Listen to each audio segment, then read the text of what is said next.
We're talking about false flags. We're talking about disinformation. There's a bit of history. There's a bit of humor. And there should be a lot of support from us, especially because our next speaker has been up all night taking care of the DCTF contestants. So he needs a lot of energy from us. So let's give him that. Thank you, thank you, thank you. Hello.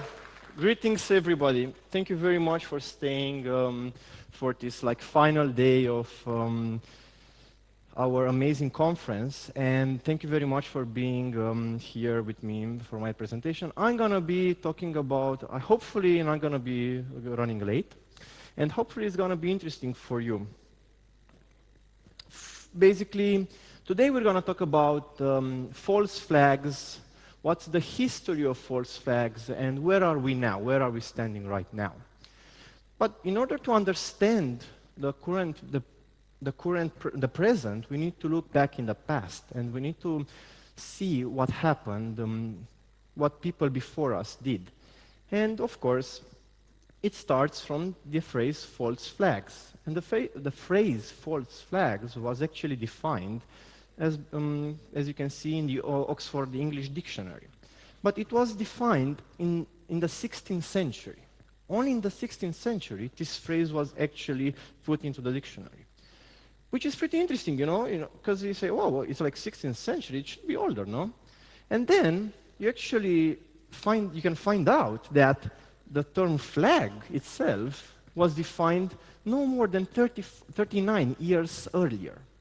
So if you lived in the 15th century or 14th century, there was no term coined as false flag. But, where do pirates come into all of this? Well, the answer is they don't.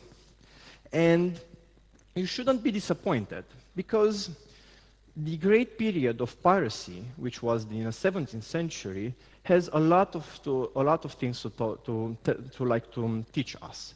And of course, we cannot forget about the greatest pirate of all, Mr. Blackbeard. And I don't know if he was had smoking ears, but he was a well-known, pretty well-known guy. So 300 years later, we actually can find that in the Oxford English Dictionary, there's a different term, and the different term says, or different definition. And the definition says, false flags is a flag used by a ship to misrepresent its nationality. Oh, okay, so we're getting there.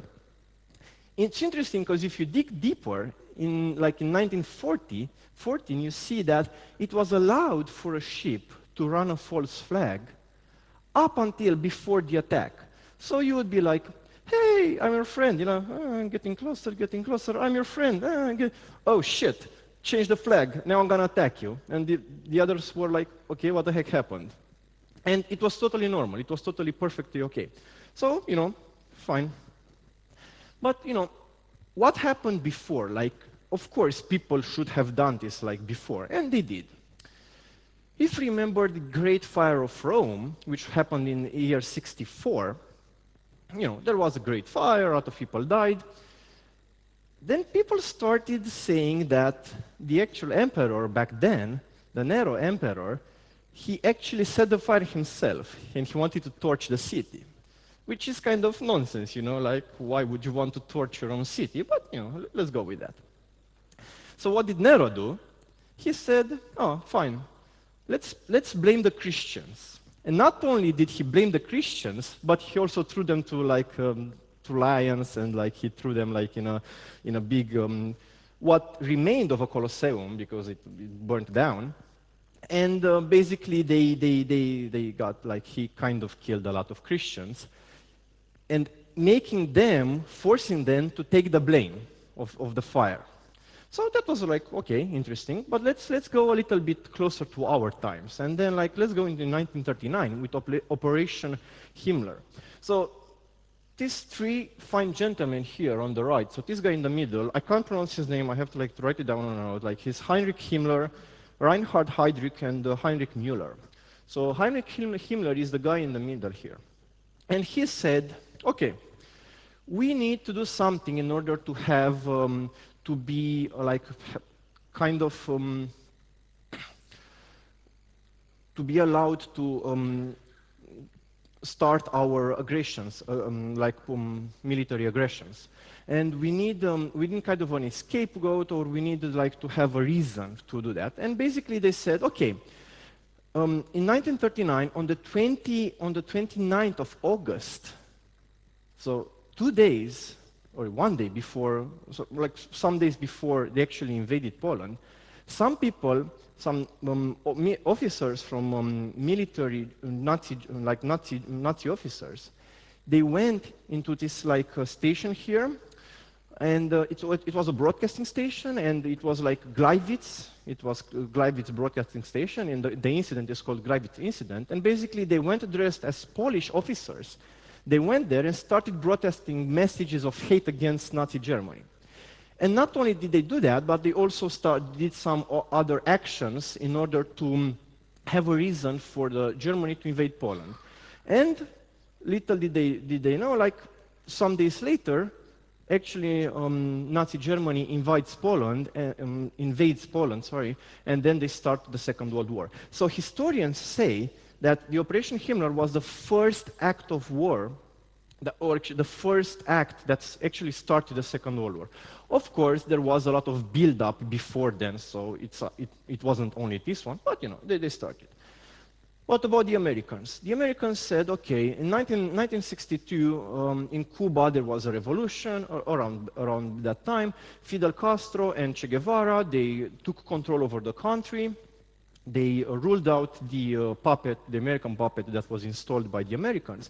And they started building their society. And when they built their society, they decided to go with, some people might say, the wrong option, like implementing communism. So the Americans, of course, they got worried. And there's this guy who said, okay, let's do something about it. And how should we do it? Well, let's do a covert operation, like a false flag. So this guy here, General Lehman Leinitzer, on the left, and he said that, okay, let's do something interesting. Let's blow up US ships, and let's do terror attacks on US soil, pretending to be Cuban agents.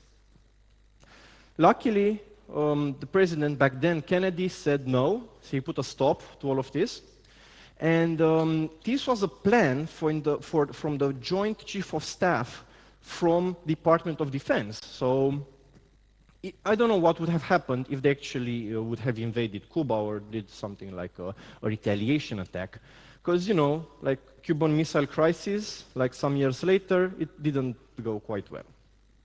So enough of history, like there's a lot of examples here back and then like you can find out even more. Those are like a tiny bit of examples. For those of you who don't know me, I'm a security researcher working in Kaspersky's Great. This slide is the favorite slide of one of my friends. She always complains about it, but I always stick it here so she can see it every time I present. You might know me from the threat intelligence work I do within my team, which is a global research and analysis team. And I'm doing threat intelligence and threat research. So some of my tools are open source, like Clara, and also I'm doing some honeypots projects. So who attended last year DefCamp? Who attended my talk? Oh, some people. Oh, nice. Thank you. Thank you very much. Thank you very much. If you remember from last year, I said during my disinformation talk, I said that the information war, the one that we have, defined, has 3 parts: cyber espionage, cyber sabotage, and mass opinion manipulation. Last year I talked about this one. This year I'm going to talk about this one. And of course, the cyber parts, espionage and sabotage, they also use malware. So let's see, what is this malware about? What are we doing here? So, of course, when you analyze malware, you see some artifacts. There are some artifacts in the binary when you're doing static analysis, for example. And those artifacts, they might give you some interesting ideas of what the actual malware does, or not. So for example, we have debug paths. In each, there's a possibility whenever you compile your binary from, like, it gets translated from the high-level programming code into binary machine. When you compile your binary, it inserts the path where your project was located. And this is like a well-known feature, kind of, in order for you to be able to debug your programs a little bit later, by you or by somebody else. But then, when you develop malware or other types of programs, you might actually have these debug paths. And of course, we see here Lily from HR developing BIOS code, which, that's okay, no? This is basically from a piece of code from a BIOS from a ThinkPad laptop. You can find it. It's on VirusTotal, this sample. It's like totally legit, you know. I think it's pretty okay, but there's a one downside. Come on, if you're gonna use versioning system, don't use SVN. Come on, like what year is this? Like seriously? At least they're using something. What about compilation timestamps? Well, they're also meaningful, you know, because you might see whenever a malware was created, and if the attackers are not careful enough to remove the compilation timestamps, then you might actually have a glimpse of their campaign. You might see, when did they compile the first, of course, after a cluster all the malware, where did they compile the first time? When was the first time they compiled that malware family? When did they try to stop? What were the periods of times, months, days? When was their working times? Basically, there are campaigns which we managed to infer that they had a time zone of, like, for example, plus GMT plus 8, GMT plus 9, because they were compiling all those samples in that time frame. We have other malware families, or like APT campaigns, where they work for during 1st of January or 31st of December. And if you correlate this with some, let's say, traits from culture or some people, you might say that some countries, they do not celebrate New Year on the 1st of January. Some countries, they do not celebrate Christmas on the 21st of December. So you might infer some knowledge about that stuff. Anybody recognizes this specific compilation timestamp, 24th of March 2015? Well, from my point of view, I think it's pretty interesting because it's the compilation timestamp of a campaign that we announced this year, Operation Shadowhammer. And it was a campaign that infected the Asus like big company.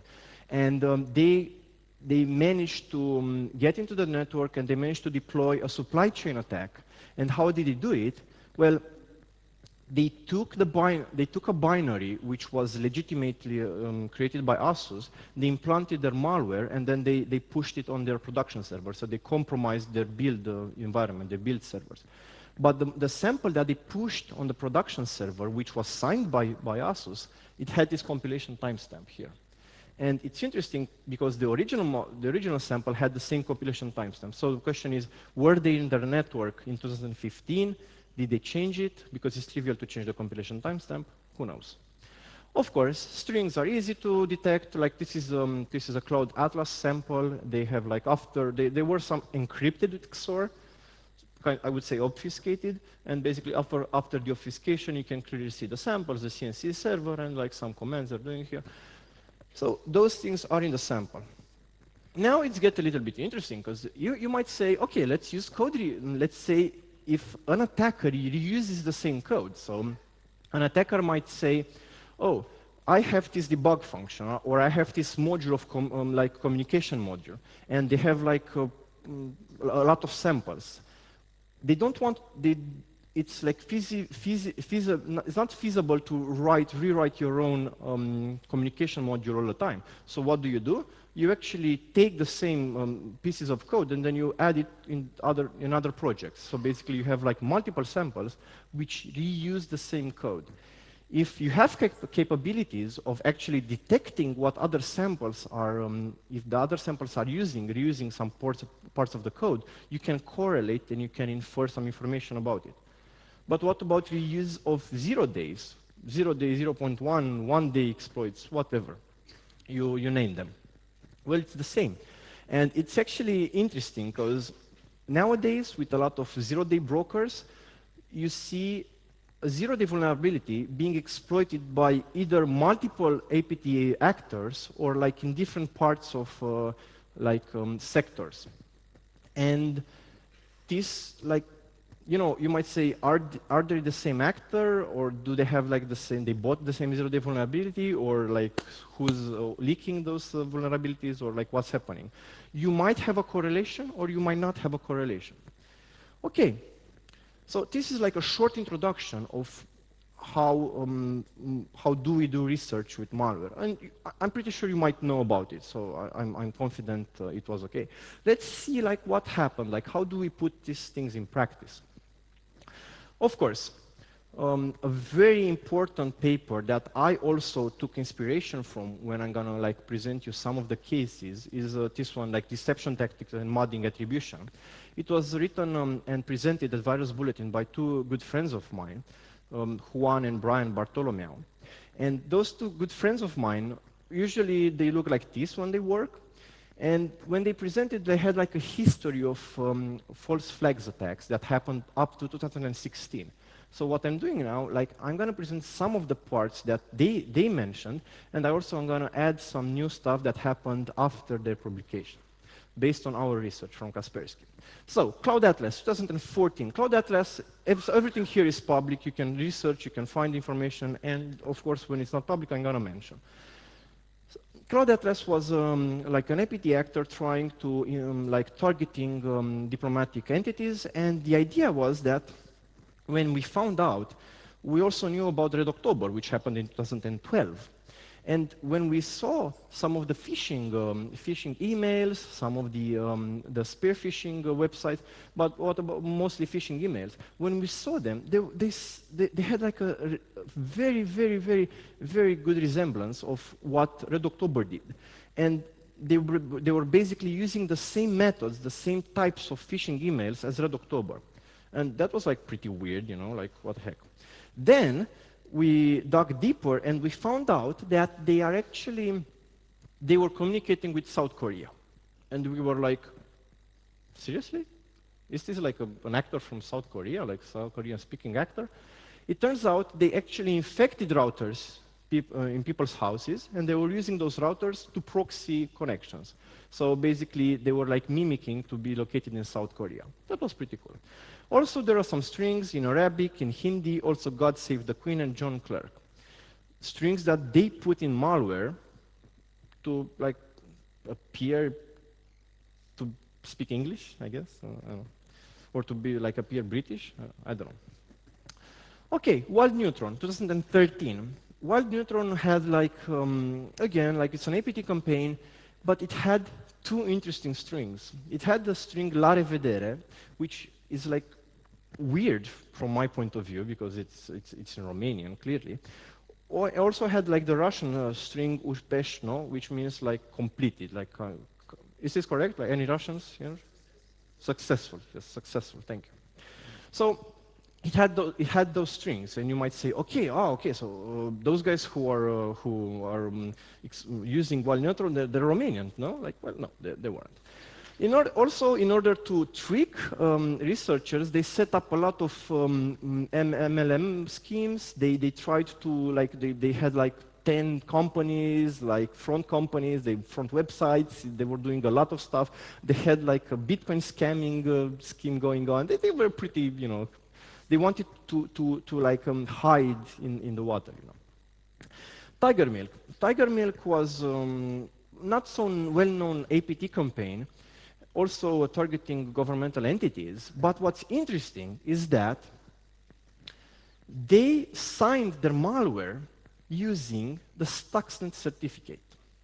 So we found a malware signed with the same Realtek certificate that Stuxnet was signed. But there are some questions. Like, first of all, why would you sign something with a certificate that was stolen 5 years ago? And then the second question is, how the hell did you get your hands on the certificate? Which was revoked, of course, but how did you get your hands? Like, anybody knows? Like, anybody?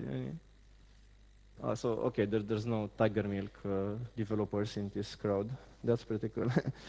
um, a newer false flag campaign, which is kind of mild. I wouldn't call it a false flag, but I just wanted to mention it.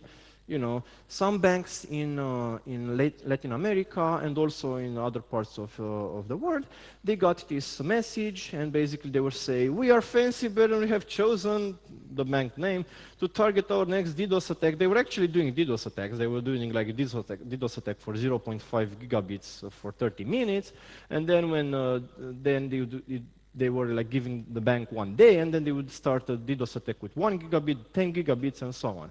So the DDoS attacks were real, kind of. But they said, okay, we're Fancy Bear, search for Fancy Bear, and you'll see our capabilities. It wasn't like, I don't think it was like that. And then, of course, banks, we told like whoever asked us, don't pay them because they might come back 1 year later, you know. And then we get to Dukyu.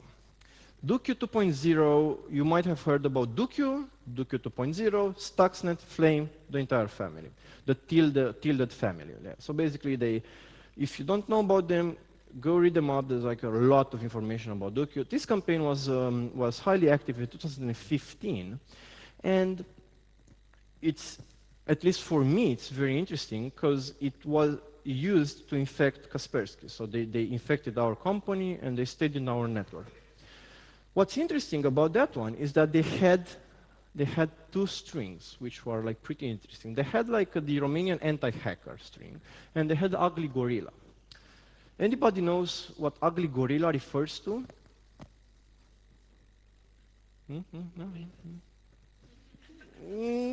Close, but not there. So the Romanian Anti-Hacker was basically a way of doing reverse RDP connections.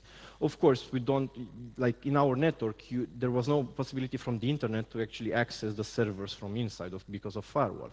So what did they do? They actually used proxies, and whenever the infected machine would beam to like outside CNC server, it would send a packet, and in the packet, if the packet had this Romanian Anti-Hacker string, basically it recognized as a magic packet, and then that connection was used to proxy from the outside to get into the network, and then from the network they would be able to connect to other machines through on RDP. So this is public. You can see like how they did it. It's pretty interesting because like back then in 2015 there were only 2 Romanian people doing research, and it was actually even before I got hired. But then the Ugly Gorilla is something interesting. The Ugly Gorilla is basically a guy from the APT1, the comment crew guy. Yes, his name is Wang Dong. His nickname is, and hear me out, Jack Wang. But anyway, he's basically one of the 5 PLA officers that are actually indicted by FBI. And I'm pretty sure that he's actually developing malware right now in China. I don't think he has like any will to exit China. But yeah, basically we found a string in there. We found a nickname, and it was like, oh, okay, fine. So this malware is made by Chinese people. Like, no, you just put a string in there. Now, the second part of my talk is going to be about what's happening, like what can we do like in the new age. And as I mentioned, those are the things that were mentioned by Brian and Juan's talk. Now, those are some interesting things that are basically I want to talk about. And the first thing I want to talk about is about the Rana Leak. So in 2019, in May this year, there was a website, hidden reality website, and this website was published, and basically they claimed they had information about Rana Institute, which was an entity in Iran, which was part of doing hacking and trying to doing like cyber operations. And they had the website, and they were like leaking stuff about agents, about malware about operations. There was a guy or a Twitter handler. They were doing on Twitter. They were basically disseminating information on Twitter, disseminating information on Telegram, on the website. On the website, you could search for information. It was kind of a WikiLeaks style. It was like pretty well made. And then like the question is like, who is behind this leak? Like what happens and why would you do it? And some of the information is veridic. Like some of the information, maybe it's not. You don't know. Based on our research, we believe that with like with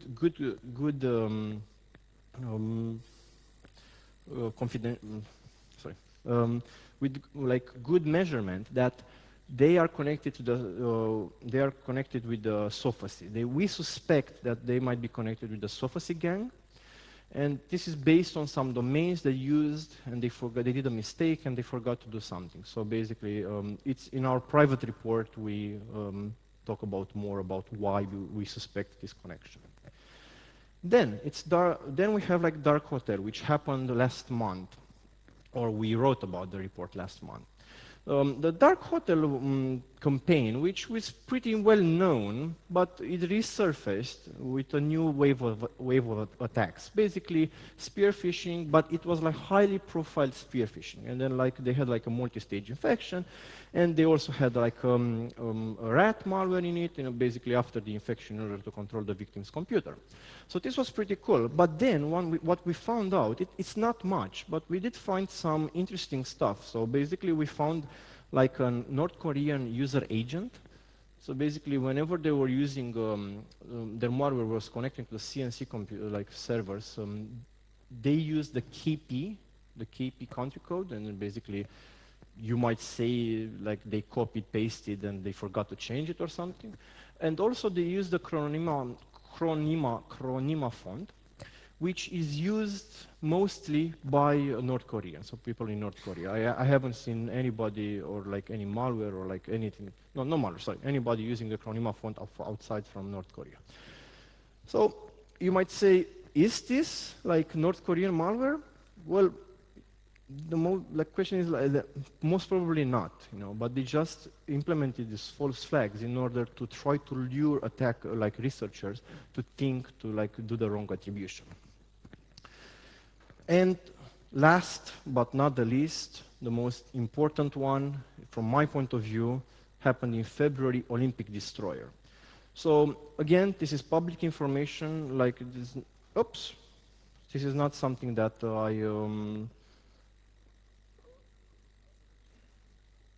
oh, well, I think my computer is shutting down. Okay, nice. So, exactly, Lazarus group infected my computer. No, it's gonna power off. It's gonna power off. There's no way to like, yeah. Okay, so Olympic Destroyer. Do you have a laptop, Alex? Maybe you can plug it in and then like you can continue. But meanwhile, Olympic Destroyer, basically it was used for infecting the Olympics that happened in South Korea, and then like they were trying to blame. Of course, people were saying, "Oh, North Korea is gonna like do something. They're gonna like try to ruin the games and everything." And then, in the first day of the Olympic Games, shit hit the fan. Like people couldn't print their tickets. Like it was a chaos in the network, and like a lot of computers were like knocked down, and they couldn't be usable anymore, and it was like super bad. The malware was a worm. It was spreading on other computers, and basically the idea was that they were trying to. People asked who did this. And there were like some interesting resemblance. So first of all, there was a resemblance of the encryption key, which was identical to a blue Norov sample. That was like, so basically Lazarus, a subdivision of Lazarus. There was a key with identical code, so basically code reuse.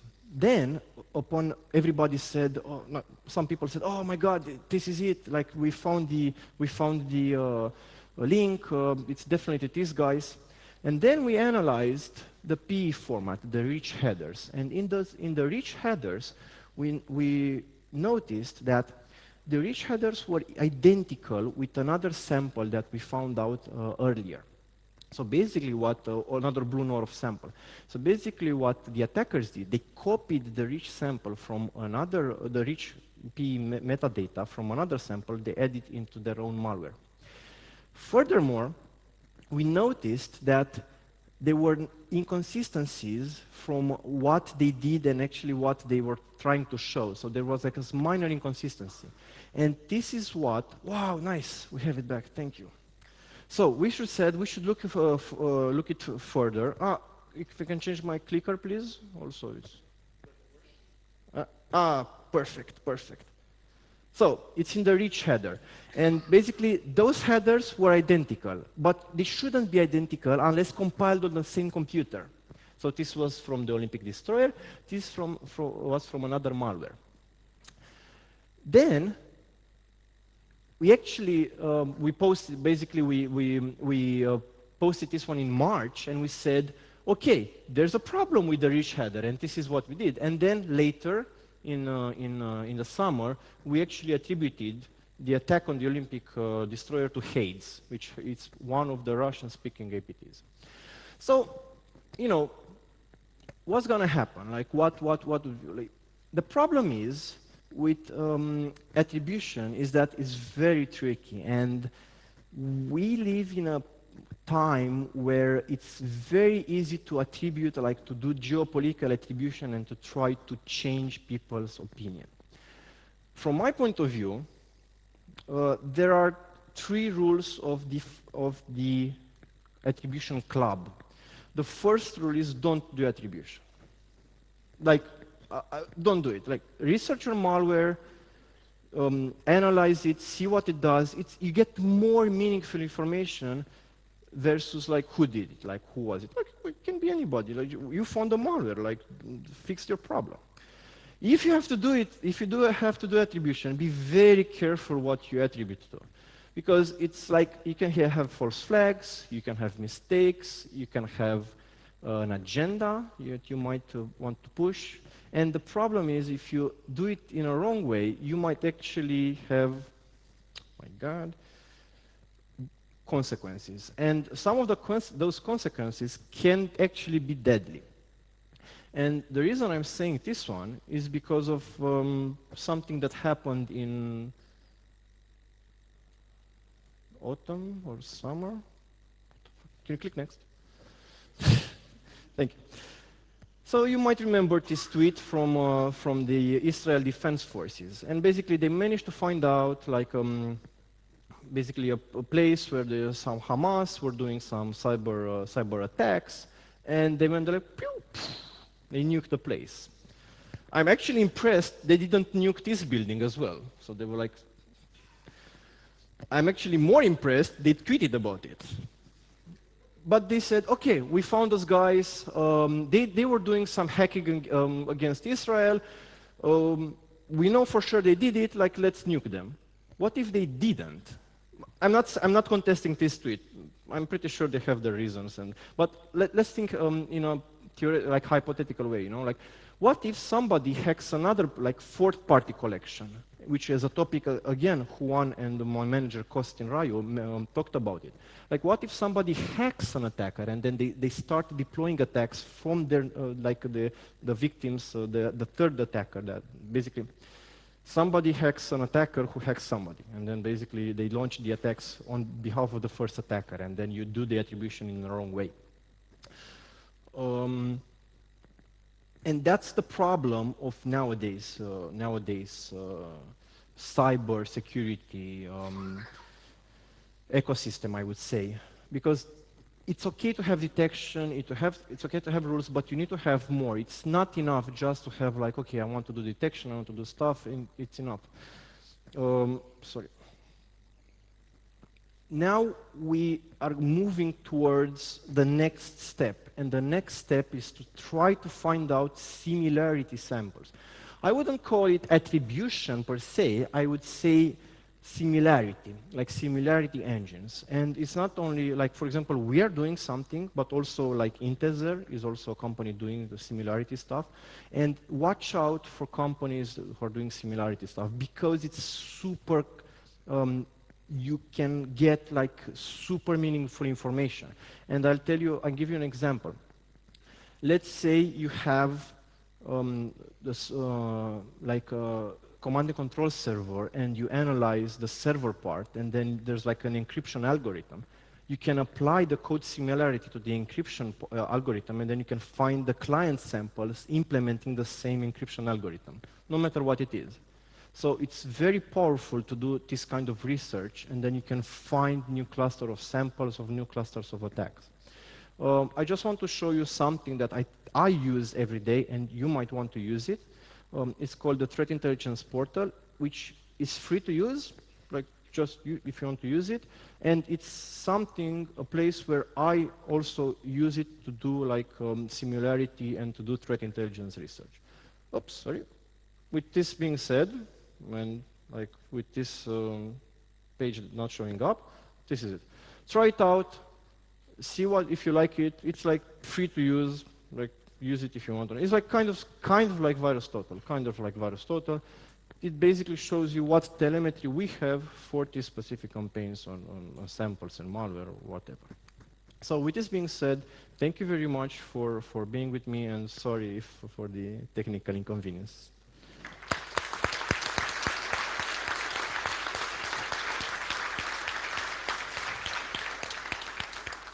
Now, for someone who hasn't slept all night, you're super fresh. So let's take a few questions. We have one over here. Keep your hands up. Let's start with someone in the back this time. We promise we'll get to you as well. Okay. Let's start with someone there. Keep your hand up. Yep, the mic is there. Yeah.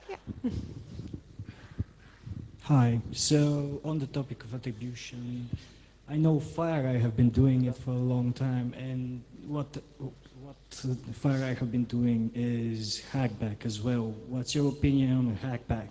When you attribute that a specific APT has been targeted to you and you fight back?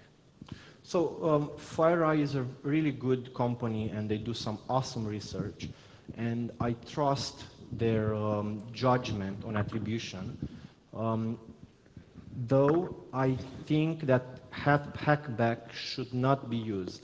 And unfortunately, more and more companies or governments, they try to justify hackback as a ways of like expanding their own cyber operation campaigns. So I think they shouldn't be doing it. But yeah, whatever does, whoever, like you're free to do whatever you want. Okay, another question? Awesome. We have one. Okay, please stand up so we can. Somewhere there. Hello. Yeah, nice presentation. Thanks for that. Thank you. My question will be like more personal. I really love because since you're here and you have a lot of knowledge, would be like for you, what is like the coolest malware that you analyzed personally? What is like the coolest or the smartest anonymization techniques that you found analyzing some malwares? And what are like the hottest MLMs that you found and saw? Analyzing stuff. So I'm not doing part of my job. I'm not doing reversing or like doing anything with samples. I know that from what my knowledge, the VM Protect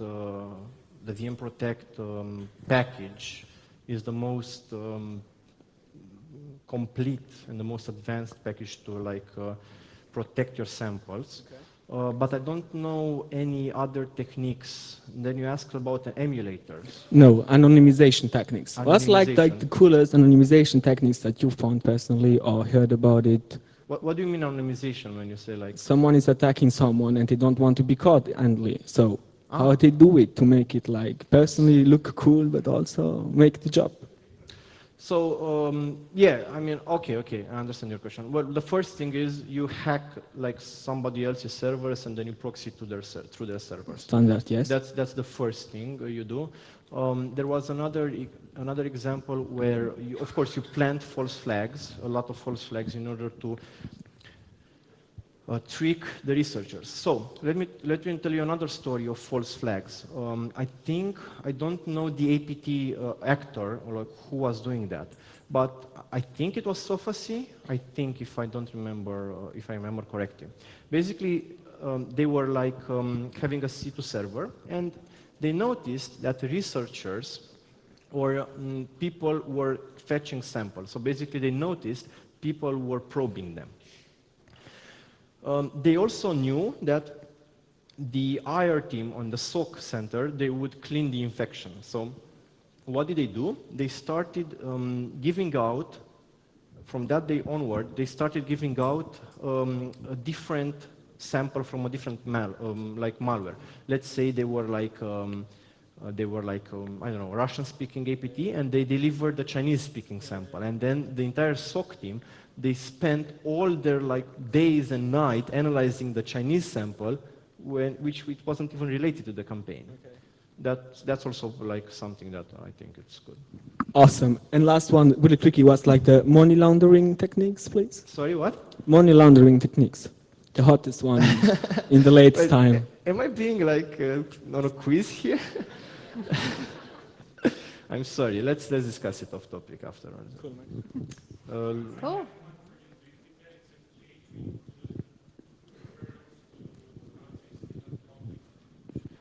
Referrals to what?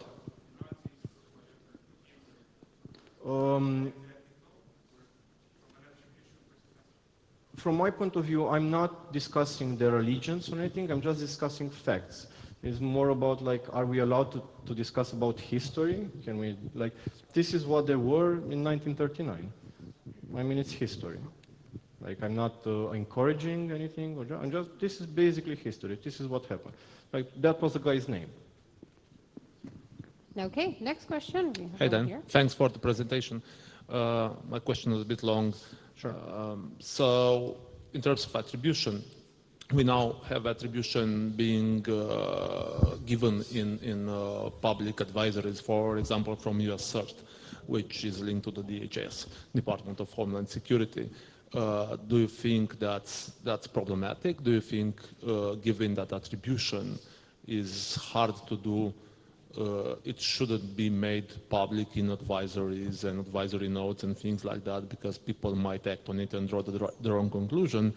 Or do you think it's correlated with other information they have, for example, from intelligence agencies? And one case of that was the attack on Sony, when the government came out and said it's North Korea, and the security research community came out and said, well, there's no actual evidence, it's North Korea. And later we found out that the NSA had probes in North Korea's servers, so probably they had information that way. So do you think it's unhealthy to give attribution to nation states or countries in advisories and things like that? Thank you. Cool, amazing question. So about the Sony hack, actually we attributed the link to North Korea 1 month before NSA came and actually publicly acknowledged it was like North Korea. But the core question is, of course, like intelligence agencies, they have information that is not publicly available. Private companies, they generate threat intel that is not publicly available. We also do it as well. But I think it's, I'm not sure if it's healthy or not to put it on a public register. But if you do put it in a public register, you have to say why. Like, what's your, it's not enough to say, we attribute this to North Korea. A better way to do it is say, we have low, medium, high confidence, this is attributed to North Korea, and the reasons are, for example, a log from a VPN server and they logged in from North Korea. So like, this is how we attributed Lazarus. Like, we found a connection from a North Korean IP address. There are no VPNs in North Korea. Or like, this sample resembles another sample, or like, we found this, and that. It's very important to say why, but my feeling is that you shouldn't do the attribution. Let the others do it, or just like, don't do attribution. Just say, okay, this is the advisory, these are the YARA rules, la la la, protect yourself. You don't have to like, does it matter where the malware came from? Also, I wouldn't trust the US CERT that much, mostly because they have like shitty Yara rules. One reason. No, but they do have like also some rules that didn't work, so they have to work on that part. That it doesn't matter. Like, question. One more question there. Okay, please stand. And we're going to take like... Is this on? Okay. Yes, it is. Now, this year, a German journalist called Ronald Eichenberg, discovered that Kaspersky antivirus was injecting JavaScript code into basically every single user's websites, effectively acting as a man in the middle. I have a very simple question. What were you guys thinking by doing that? So the bug that you're referring to is correct. It was in the module, like it was in the web module, which I think it needs a little bit more of reworking. The way how you can protect against web attacks is you need to see the traffic. And basically you need to be able to intercept, like to see if there's some weird things going. What happened is that the JavaScript that was requested, injected into the page in order to protect the users, which by the way, you can turn off the option. The JavaScript that was injected was different, basically allowing you to user X requested from that location, user Y requested from the other location. It was based on the ID, like IDs. And that was a bug. And clearly, they fucked up, like development team fucked up. I don't work on the antivirus, but they did fuck up. Now they're requesting it from a standalone location, blah, blah, blah, blah, blah. But the question is like, it's the eternal question, like, okay, you don't trust the antivirus to protect you. How can the antivirus protect you? Like, sure. It's up to you to decide to do. But that was a bug, and it was fixed. Cool. I think Dumitra had a last question. Yes, one last question. You can shout. No, shout. Shout, yeah. No, please use the mic so everyone can hear you. What Thanks. about Romanian government attribution done in less than 24 hours? Sorry, what? There were some websites being hacked last summer of public institutions, and we've seen some press releases pointing at Chinese actors in less than 24 hours. Yeah, I don't think it's like wise to just jump the ship and say like, hey, it's them because we found they were connecting to a Chinese server or something. I don't know what. It was the time frame, even better. The time frame, yeah. I wouldn't trust attribution solely on time frame. I wouldn't trust attribution solely on debug strings, on strings in the malware, because again, false flags. It's okay to do attribution, but you have to specify why, and your reasoning needs to be like strong. Cool. Thank you. Awesome. Thank you, Dan.